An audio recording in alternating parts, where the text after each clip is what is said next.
बहुत समय पहले की बात है।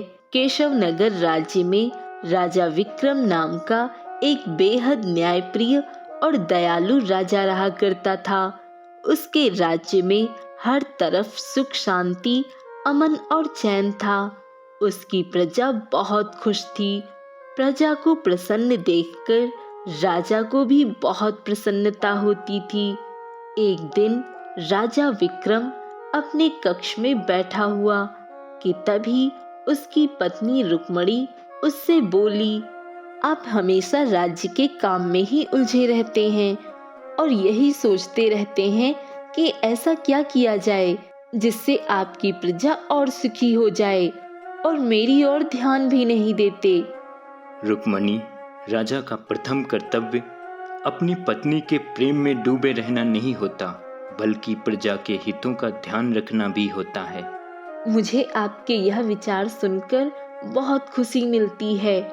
काश ऐसा सभी सोचने लगे तो यह धरती स्वर्ग बन जाए। तभी राजा विक्रम और रानी रुक्मणी के कानों में घंटे की आवाज टकराई। दरअसल राजा विक्रम ने अपने महल के बाहर एक बहुत बड़ा घंटा टांग रखा था। उसके नगर का कोई भी व्यक्ति न्याय पाने के लिए किसी भी समय उस घंटे को बजाकर राजा विक्रम के पास अपनी फरियाद लेकर आ सकता था। राजा विक्रम अपनी पत्नी से बोला, अवश्य ही कोई फरियादी फरियाद लेकर आया है, मुझे शीघ्र वहां पहुंचना होगा। राजा विक्रम तुरंत अपने मंत्री हुकुम सिंह के साथ महल के बाहर आकर घंटा बजाने वाले फरियादी के पास पहुंच गया और उससे बोला, क्या नाम है तुम्हारा और तुम्हारी क्या समस्या है? फरियादी राजा विक्रम की बात सुनकर हाथ जोड़ता हुआ बोला, महाराज, मेरा नाम सुखिया है। मैं बर्बाद हो गया महाराज। कुछ समय पहले मैं किसी कार्य के सिलसिले में बाहर गया था और मैंने अपने जीवन की पूंजी साहूकार के पास सुरक्षित रख दी थी, पर जब लौटकर मैंने अपनी जमा पूंजी साहूकार से वापस मांगी तो उसने मुझे पहचानने से ही इनकार कर दिया। अगर मुझे मेरी जमा पूंजी नहीं मिली तो मेरी बीवी बच्चे भूखे मर जाएंगे। हम समझ गए। सुखिया, तुम फिक्र मत करो। अगर वास्तव में उस साहूकार को दोषी पाया गया तो उसे कड़ा दंड दिया जाएगा। हम इस मामले की सुनवाई कल अपने राज दरबार में करेंगे। अगले दिन राजमहल के राज दरबार में साहूकार और सुखिया दोनों सर झुकाए हुए खड़े थे। राजा विक्रम साहूकार से बोला, सुखिया ने तुम्हारे ऊपर क्या आरोप लगाया है यह तो तुम जानते ही होगे साहूकार। तुम्हें अपनी सफाई में कुछ कहना है? सिर्फ इतना महाराज कि मुझ पर लगाया हुआ आरोप बेबुनियाद है। सुखिया झूठ बोल रहा है। इस बात को सिद्ध करने के लिए तुम्हारे पास क्या सबूत है? साहूकार ने अपनी जेब से एक कागज निकाल लिया और राजा विक्रम को पकड़ाता हुआ बोला, महाराज, मैंने इस सुखिया की सारी संपत्ति वापस लौटा दी है।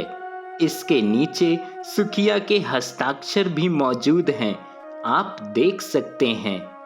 राजा विक्रम उस कागज को बहुत ही गौर से देखता हुआ सुखिया से बोला, सुखिया, इस कागज पर तो वास्तव में तुम्हारे हस्ताक्षर मौजूद हैं। सुखिया रोते हुए राजा विक्रम से बोला, महाराज, यह इस साहूकार की चाल है। मुझसे हस्ताक्षर जबरदस्ती करवाए गए हैं। तभी साहूकार राजा विक्रम से बोला, महाराज, मैं जिस गांव में रहता हूँ उस गांव का मुखिया गवाह है। मैंने मुखिया के सामने ही इसकी संपत्ति वापस लौटाई थी। राजा विक्रम अपने एक सैनिक से बोला। कुछ ही देर में मुखिया राजा विक्रम के सामने खड़ा था। मुखिया सर झुकाए हुए राजा विक्रम से बोला, महाराज, साहूकार ने मेरे सामने सुखिया की सारी संपत्ति वापस लौटाई थी। सुखिया झूठ बोल रहा है। यह सुनकर राजा विक्रम क्रोधित होता हुआ सुखिया की ओर देखकर बोला, तुम दोषी पाए गए हो सुखिया। तुम्हारी इतनी हिम्मत कि झूठ बोलकर तुम हमें गलत न्याय करने के लिए उकसाना चाहते थे। तुम्हें इसकी सजा मिलेगी। इतना बोलकर राजा विक्रम एक सैनिक से बोला, सुखिया को अभी और इसी समय अभी 50 कोड़े लगाए जाएं। राजा विक्रम की बात सुनते ही सैनिक सुखिया को बुरी तरह से कोड़े से पीटने लगा। कुछ ही देर में सुखिया खून से लहूलुहान हो गया। सुखिया कराहता हुआ महल से बाहर चला गया और लड़खड़ाते हुए कदमों से अपने घर पर पहुंच गया। घर पर सुखिया की इतनी बुरी दुर्दशा देख उसकी पत्नी बिंदिया घबराते हुए बोली, अरे यह आपको क्या हुआ? किसने पीटा आपको? सुखिया सारी घटना बताते हुए बिंदिया से बोला, महाराज के सैनिकों ने मुझ पर जरा सी भी दया नहीं दिखाई। उसने पूरी शक्ति से मेरे शरीर पर कोड़ों की बरसात कर दी। महाराज और उस सैनिक का दिल नहीं कांपा आपके ऊपर इतनी बेदर्दी से कोड़े बरसाते हुए। बिंदिया ने इतना कहा ही था कि तभी सुखिया ने दम तोड़ दिया। यह देखकर बिंदिया फूट फूट कर रोने लगी।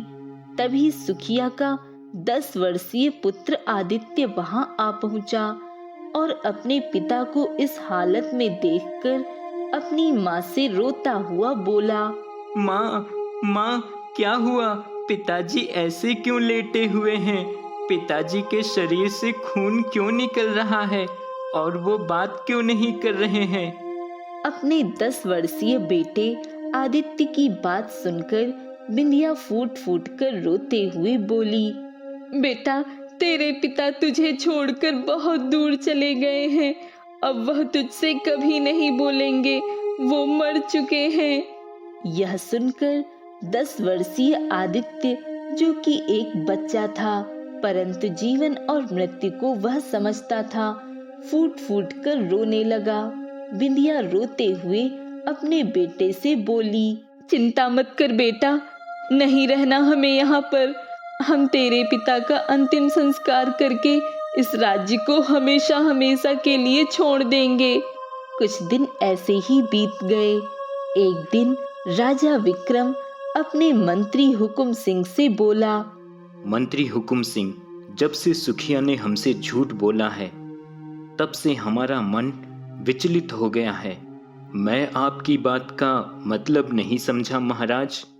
हुकुम सिंह, हमने महल के बाहर घंटा केवल इस कारण लगवाया था कि हमारी प्रजा का कोई भी व्यक्ति किसी भी समय उस घंटे को बजाकर हमसे न्याय की अपील कर सकता है, परंतु हमें यह नहीं पता था कि कोई सुखिया जैसा गरीब व्यक्ति झूठ भी बोल सकता है। वह तो अच्छा हुआ कि वह साहूकार के पास सुखिया के हस्ताक्षर मौजूद थे, नहीं तो हमें उस साहूकार को ही सजा देनी पड़ती और हम नहीं चाहते कि हमसे कोई गलत न्याय हो जाए। तो फिर आप क्या करेंगे महाराज? जाओ, जाकर हमारे राज्य में ऐलान कर दो कि अब से हमारे राज्य का कोई भी व्यक्ति अगर झूठ बोलेगा तो उसे उसी समय मौत के घाट उतार दिया जाएगा। यह सुनकर मंत्री हुकुम सिंह बुरी तरह से घबराते हुए बोला, महाराज, अपने फैसले पर एक बार सोच विचार कर लीजिए। राज्य में अगर ऐसा कानून लेकर आएंगे तो प्रजा में अफरा तफरी मच जाएगी, क्योंकि ऐसा कोई भी इंसान नहीं जो झूठ नहीं बोलता हो। हमने जो आदेश दिया है उसे पूरा करो मंत्री। हम अपने राज्य में अब झूठ किसी भी कीमत पर बर्दाश्त नहीं करेंगे, भले ही चाहे हमें इसके लिए राज्य के सभी झूठे लोगों को फांसी पर लटकाना पड़े। भले ही 1 या 2 ही व्यक्ति बचें, परंतु वह सच बोलने वाले हों। मंत्री हुकुम सिंह ने ऐसा ही किया। हुकुम सिंह ने सारे राज्य में ऐलान करवा दिया कि अगर राज्य में कोई भी व्यक्ति झूठ बोलता हुआ पकड़ा जाएगा तो उसे तुरंत मौत की सजा होगी। राजा विक्रम के इस आदेश को सुनकर व्यापारियों में बुरी तरह से खलबली मच गई। मोहन, जो कि केशव नगर का सबसे बड़ा व्यापारी था, तुरंत अपने दूसरे व्यापारी मित्र तेनालीराम के घर पहुंच गया और बोला, तुमने सुना? लगता है हमारे राज्य का राजा मूर्ख हो गया है। तुम सही कह रहे हो। कैसे भी करके हमें राजा विक्रम को विवश करना होगा कि वह इस आदेश को वापस ले लें। मोहन, तुम तो जानते हो कि राजा विक्रम एक बहुत ही जिद्दी राजा हैं और एक बार जो वह फैसला कर लेता है वो वापस नहीं लेता। लेकिन एक बार बात करने में क्या हर्ज है? हो सकता है कि उस मूर्ख राजा को हमारी बातें समझ में आ जाएं। तुम सही कह रहे हो। अगले दिन तेनालीराम और मोहन दोनों राज दरबार में जा पहुँचे। मोहन राजा विक्रम से बोला, महाराज, हमें आपके फैसले से कोई आपत्ति नहीं है, लेकिन आपको यह फैसला व्यापार में नहीं लागू करना चाहिए। हमारा न्याय सब पर लागू होता है, चाहे व्यापारी हो या किसान। झूठ बोलने पर सबकी सजा एक ही है।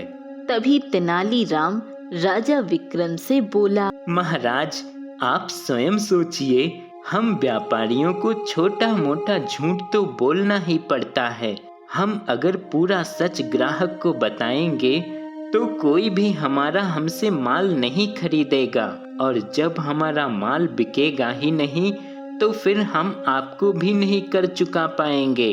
आपका राजकोष खाली हो जाएगा और सब कुछ असंतुलित हो जाएगा। महाराज, मुझे लगता है कि यह व्यापारी सही बोल रहे हैं। सबसे ज्यादा राज्य में सबसे अधिक कर व्यापारी ही भरते हैं। आपके फैसले पर व्यापार पर बहुत बुरा असर पड़ेगा। अपने मंत्री हुकुम सिंह की बात सुनकर राजा विक्रम गहरी सोच में डूबता हुआ बोला, ठीक है, हम अपने राज्य में अपने व्यापारी भाइयों के लिए एक नया बाजार स्थापित करेंगे। अगर हमारे किसी भी व्यापारिक भाई का माल सच बोलकर कोई नहीं खरीदेगा तो वह उस माल को हमारे राज बाजार में सच बोलकर बेच सकता है। इतना बोलकर राजा विक्रम मोहन और तेनालीराम की ओर देखकर बोला, अब तो तुम्हें कोई आपत्ति नहीं है? मोहन मुस्कुराता हुआ बोला, महाराज, अब हमें कोई आपत्ति नहीं है। अगर हमारा माल सच बोलने से कोई नहीं खरीदेगा तो वही माल हम आपके राज दरबार में बेच देंगे। समय ऐसे ही बीतता रहा। कुछ ही वर्षों में राजा विक्रम के राज्य के वासी झूठ बोलना भूल गए, क्योंकि कोई भी अगर झूठ बोलता हुआ पकड़ा जाता तो राजा विक्रम उसे तुरंत मौत के घाट उतरवा देते। राजा विक्रम के राज्य की चर्चा आसपास के राज्यों में प्रसिद्ध हो गई। हर कोई राजा विक्रम के इस फैसले की प्रशंसा करने लगा और ऐसे ही 10 वर्ष बीत गए। राजा विक्रम की इकलौती पुत्री राजकुमारी सुलेखा अब जवान हो चुकी थी। एक दिन राजकुमारी सुलेखा अपने पिता से बोली, पिताजी, मैं एक दासी के साथ जंगल में टहलने के लिए जा रही हूँ। ठीक है सुलेखा, परंतु शाम को जल्दी लौट आना। पिताजी, जब से आपने झूठ बोलने वालों को मृत्युदंड देने का प्रावधान पारित किया है, तब से हमारे राज्य के चोर डाकू डर की वजह से राज्य को छोड़कर ही चले गए। हमारे केशव नगर राज्य की आम स्त्रियां अब रात के समय भी बेधड़क कहीं भी आ जा सकती हैं। फिर तो आपकी पुत्री हूँ, भला किसमें हिम्मत है जो मुझे नुकसान पहुँचाने की हिम्मत करेगा। पिताजी, वह ऐसा करने की सोच भी नहीं सकता। अपनी पुत्री राजकुमारी सुलेखा की बात सुनकर राजा विक्रम मुस्कुराकर चला गया। राजकुमारी सुलेखा एक दासी को लेकर जंगल की ओर चली गई। कुछ ही देर में वह जंगल के सुंदर मनमोहक दृश्य को निहार रही थी कि तभी उसके कानों में एक बांसुरी की आवाज टकराई। राजकुमारी सुलेखा न जाने क्यों उस बांसुरी की धुन में अपने आप को खिंचता हुआ महसूस करने लगी। राजकुमारी सुलेखा अपनी दासी की ओर देखकर बोली, तुमने यह बांसुरी की मधुर धुन सुनी? हाँ सुनी, लेकिन इस जंगल में बांसुरी कौन बजा रहा है? कोई भी बजा रहा हो, लेकिन बांसुरी बहुत अच्छी बजाता है। हम उससे मिलना चाहते हैं। तभी दासी की नजर एक घने वृक्ष पर चली गई। दासी ने देखा उस घने वृक्ष के नीचे एक बहुत सुंदर युवक बैठा हुआ अपनी ही धुन में बांसुरी बजाए जा रहा था। दासी राजकुमारी सुलेखा की ओर देखकर बोली, राजकुमारी, वह देखिए, उस घने वृक्ष के नीचे युवक बैठा हुआ बांसुरी बजा रहा है। कितना सुंदर युवक है। राजकुमारी सुलेखा अपनी दासी के साथ उस युवक के पास पहुंच गई। राजकुमारी सुलेखा और दासी को देखकर उस युवक ने तुरंत बांसुरी बजाना बंद कर दिया और मुस्कुराते हुए बोला, आप दोनों स्त्रियां इस जंगल में क्या कर रही हैं? मेरा नाम सुलेखा है। मैं केशव नगर के महाराज विक्रम की इकलौती पुत्री हूँ। तुम्हारा क्या नाम है? मैं अपना नाम ऐसे नहीं बता सकता। तुम मुझे एक व्यापारी बुला सकती हो। वैसे तुम्हें बता दूं कि तुम्हें केवल एक दासी के साथ इस जंगल में ऐसे नहीं टहलना चाहिए। यह सुनकर राजकुमारी सुलेखा क्रोधित होती हुई उस युवक से बोली, तुमने हमारा अपमान किया है और रहा सवाल मेरा केवल एक दासी के साथ इस जंगल में टहलने का, तो तुम्हें शायद मालूम नहीं, मेरे पिता राजा विक्रम का नाम सुनकर बड़े बड़े डाकुओं और बदमाशों के पसीने छूट जाते हैं। राजकुमारी सुलेखा की बात सुनकर वह सुंदर युवक मुस्कुराता हुआ बोला, आप तो बुरा मान गई राजकुमारी। वैसे एक बात मैं आपको बता दूं, भले ही आपके पिता की बात सुनकर, आपके पिता का नाम सुनकर बड़े बड़े चोर और डाकुओं के पसीने छूट जाते होंगे, मगर राजकुमारी, इस जंगल में शेर, चीते और भेड़िए भी टहलते हैं। वह तो आपके पिता का नाम तक नहीं जानते होंगे। कहीं गलती से उन्होंने आपको देख लिया तो फिर आगे क्या होगा, यह मुझे आपको बताने की आवश्यकता नहीं। शुक्र मनाओ अपना कि हमारे साथ सैनिक नहीं, बदतमीज व्यापारी, नहीं तो हम तुम्हें अभी और इसी समय बंदी बनवाकर अपने महल में ले जाकर कारागार में डलवा देते। मैंने तो आपके पिता राजा विक्रम के न्याय और दयालुता के बारे में बहुत सुना है। मुझे नहीं पता था कि राजा विक्रम के राज में नाम न बताने की इतनी बड़ी सजा हो सकती है। इतना बोलकर वह सुंदर युवक जोर जोर से हंसने लगा। राजकुमारी सुलेखा दासी के साथ गुस्से से जंगल से वापस आ गई। अपनी पुत्री राजकुमारी सुलेखा के क्रोध भरे चेहरे को देख राजा विक्रम बोला, क्या हुआ सुलेखा, तुम्हारे चेहरे पर यह गुस्सा क्यों झलक रहा है? राजकुमारी सुलेखा जंगल की उस सारी घटना को बताते हुए बोली, पिताजी, वह बहुत ही बदतमीज युवक था। अगर मेरे पास उस समय सैनिक होते तो मैं उसे गिरफ्तार करके बंदी बनवाकर कारागार में डलवा देती। राजा विक्रम मुस्कुराते हुए सुलेखा से बोला, नहीं सुलेखा, अगर कोई व्यक्ति अपना नाम नहीं बताना चाहता तो हम उससे जबरदस्ती नहीं कर सकते जब तक कि उसके ऊपर कोई आरोप ना हो। इतना बोलकर राजा विक्रम वहां से चला गया। अगले दिन व्यापारी राज बाजार में कुछ व्यापारी अपने सामान को, जो सच बोलकर नहीं बिका था, बेच रहे थे। राजा विक्रम के राज बाजार में राजा विक्रम की द्वारा चुने हुए कुछ सैनिक खड़े थे जो व्यापारियों से ना बिका हुआ माल खरीद लेते थे। तभी वही युवक जो कि राजकुमारी सुलेखा को जंगल में मिला था वहां आ पहुंचा और एक सैनिक की ओर देखकर बोला, मैंने सुना है कि यह राजा विक्रम का राज्य व्यापार राज्य बाजार है। हाँ, तुमने सही सुना। मैंने यह भी सुना है कि केशव नगर में अगर कोई भी व्यक्ति झूठ बोलते हुए पकड़ा जाता है तो उसे मौत के घाट उतार दिया जाता है। हाँ, तुमने सही सुना। लेकिन तुम यह सब क्यों पूछ रहे हो? क्या तुम केशव नगर राज्य के रहने वाले नहीं हो? नहीं, लेकिन मैं कुछ समय पहले ही केशव नगर राज्य में रहने के लिए आया हूँ।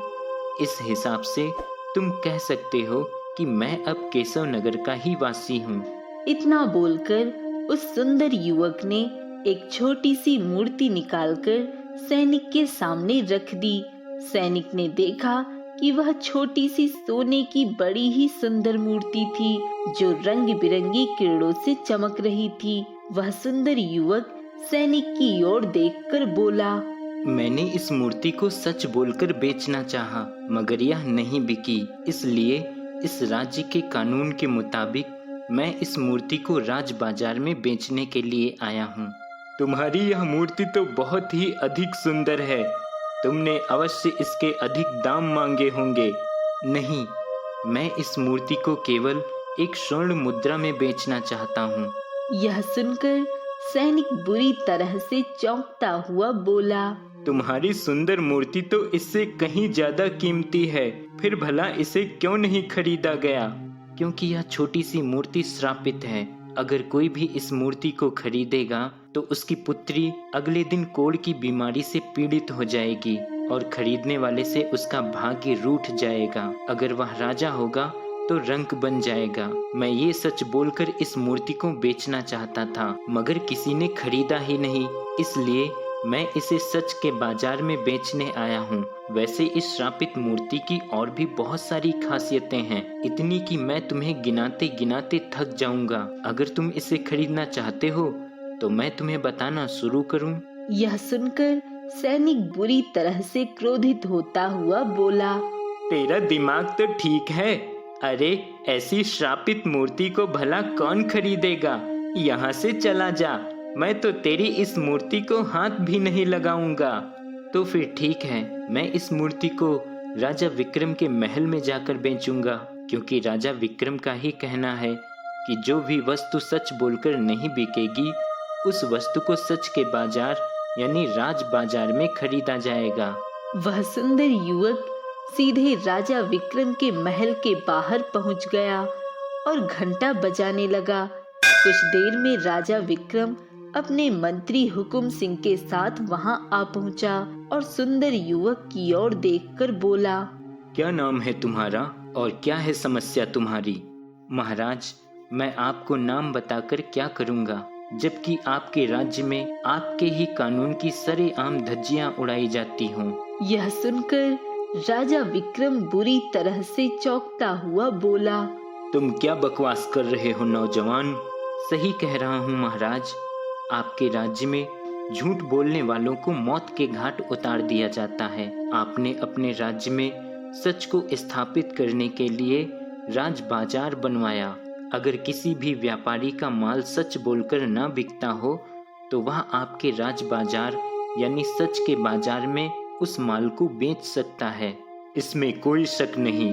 तभी सुंदर युवक ने अपनी जेब से उस मूर्ति को निकाल लिया और राजा विक्रम से बोला, मैंने इस मूर्ति को सच बोलकर बेचने का बहुत प्रयास किया महाराज, मगर इसे किसी ने नहीं खरीदा।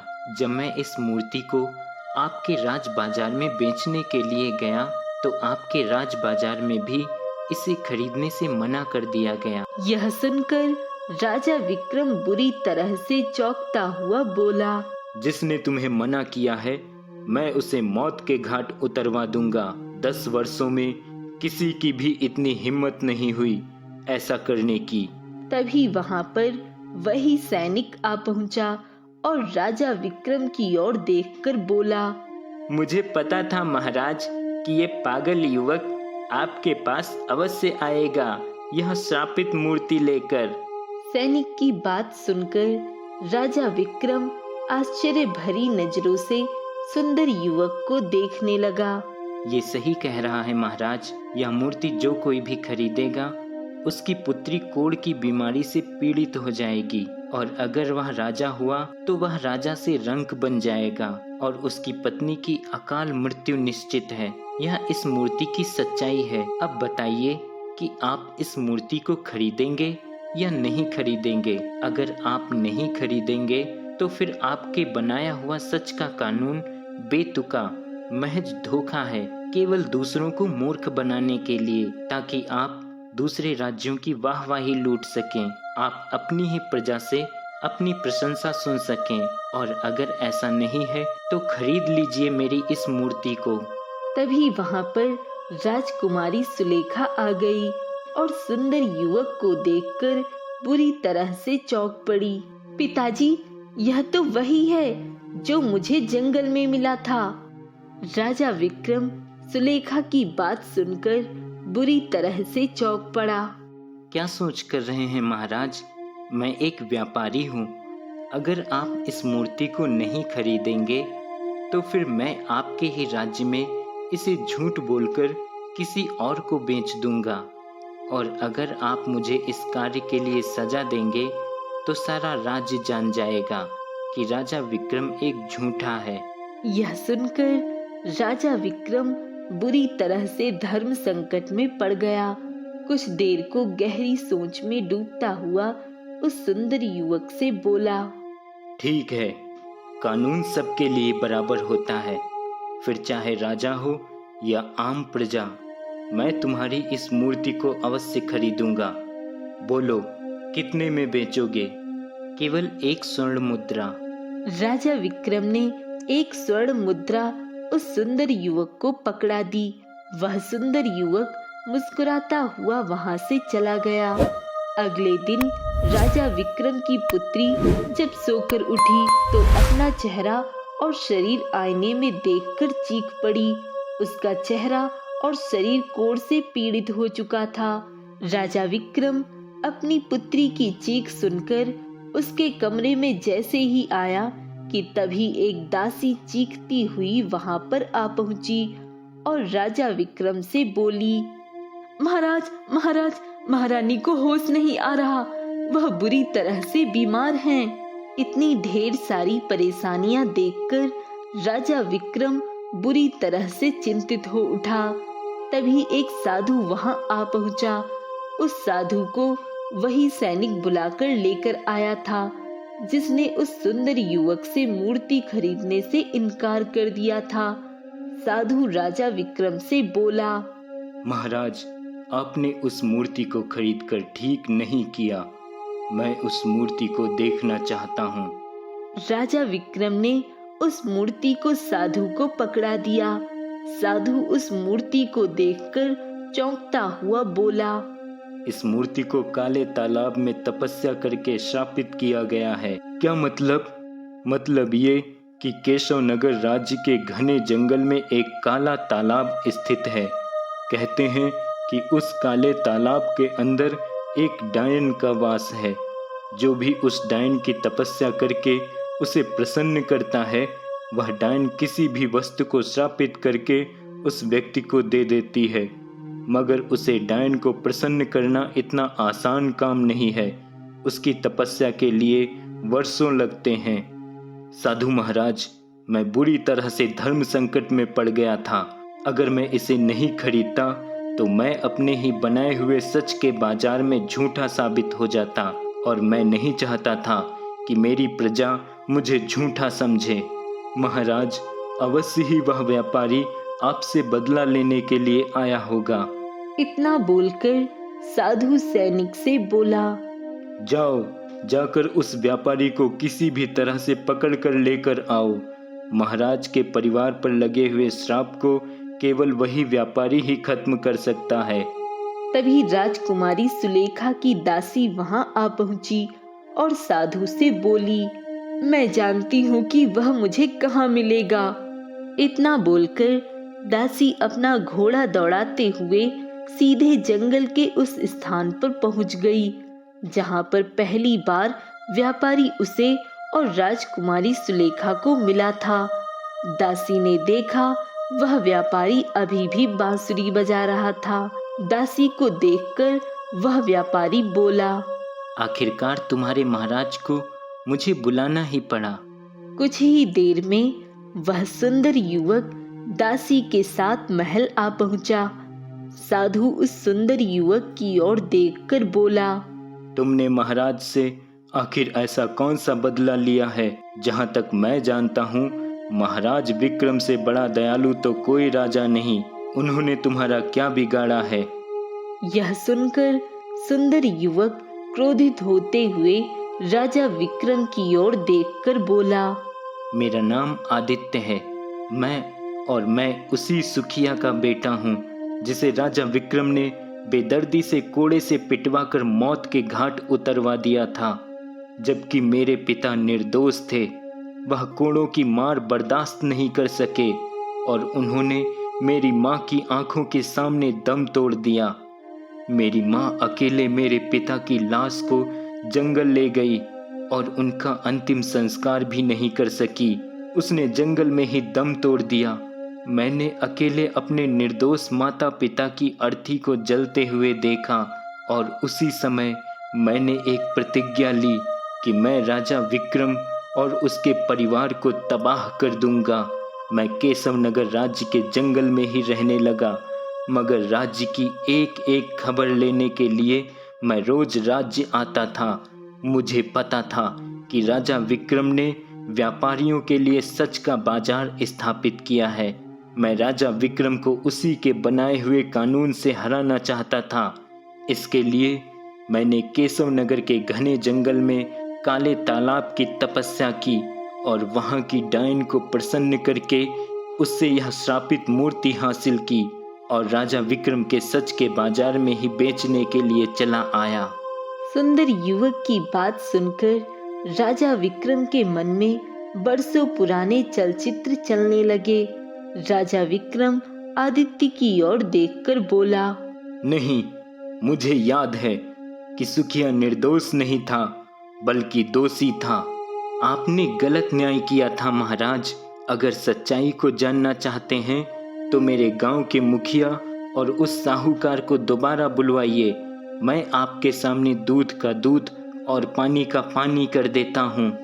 कुछ ही देर में वही साहूकार और मुखिया राजा विक्रम के सामने खड़े हुए थे, जो कि अब बहुत बूढ़े हो चुके थे।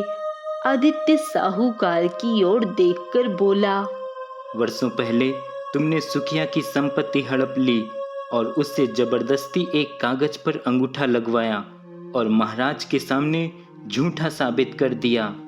मैं अभी भी कहता हूँ सुखिया दोषी था। तभी आदित्य अंदाज में उन दोनों की ओर देखकर बोला, तुम जानते हो, महाराज की बेटी राजकुमारी सुलेखा कोढ़ पीड़ित हो चुकी है और महारानी बुरी तरह से बीमार हैं, क्योंकि मैंने राजा विक्रम को एक श्रापित मूर्ति दी है। इतना बोलकर आदित्य राजा विक्रम से बोला, क्या यह सच है महाराज? यह सच है। तभी आदित्य साहूकार से बोला, वह मूर्ति मैंने काले तालाब की डायन को प्रसन्न करके हासिल की है। उस मूर्ति के अलावा उसने मुझे एक और शक्ति दी है कि अगर कोई व्यक्ति मेरे सामने झूठ बोलेगा तो मैं उस श्रापित मूर्ति का केवल बोलकर झूठ बोलने वाले व्यक्ति को केवल बोलकर स्थानांतरण भी कर सकता हूँ। मतलब उस मूर्ति की वजह से जो श्राप महाराज विक्रम के ऊपर लगा हुआ है, वह श्राप पलटकर तुम्हारे परिवार के पास आ जाएगा। यह सुनकर साहूकार बुरी तरह से घबरा गया और राजा विक्रम से बोला, मुझे क्षमा कर दो महाराज, यह युवक सही बोल रहा है, सुखिया निर्दोष था। मुखिया भी डरते हुए राजा विक्रम से बोला, मुझे भी क्षमा कर दो महाराज, इस साहूकार ने मुझे कुछ धन का लालच दिया था, इसलिए मैंने झूठी गवाही दी थी। यह सुनकर राजा विक्रम पूरी तरह से क्रोधित होता और अपने सैनिक से बोला, इन दोनों को इसी समय मौत के घाट उतार दो। सैनिक ने उसी समय उन दोनों को मौत के घाट उतार दिया। राजा विक्रम आदित्य से बोला, मुझे माफ कर दो, मुझसे बहुत गलत न्याय हुआ है, इसलिए मुझे राजा बने रहने का कोई अधिकार नहीं। तभी साधु आदित्य की ओर देखकर बोला, महाराज से गलत न्याय जरूर हुआ है आदित्य, लेकिन वह अनजाने में हुआ है। गलतियां इंसान से ही होती हैं, तुम इन्हें क्षमा कर दो। साधु की बात सुनकर आदित्य राजा विक्रम से बोला, लाइए महाराज, मुझे मूर्ति दे दीजिए। राजा विक्रम ने उस मूर्ति को आदित्य को सौंप दिया। आदित्य ने उस मूर्ति को पूरी ताकत से जमीन पर पटक दिया। ऐसा करते ही रंग बिरंगी करने से सुलेखा बिल्कुल सही हो गई और रानी रुक्मणी की बीमारी भी सही हो गई। आदित्य राजा विक्रम की ओर देखकर बोला, मैं आपको यही बताना चाहता था कि मेरे पिता निर्दोष थे। इतना बोलकर आदित्य महल से निकल गया और राजा विक्रम सारी उम्र को लेकर पछताता रहा।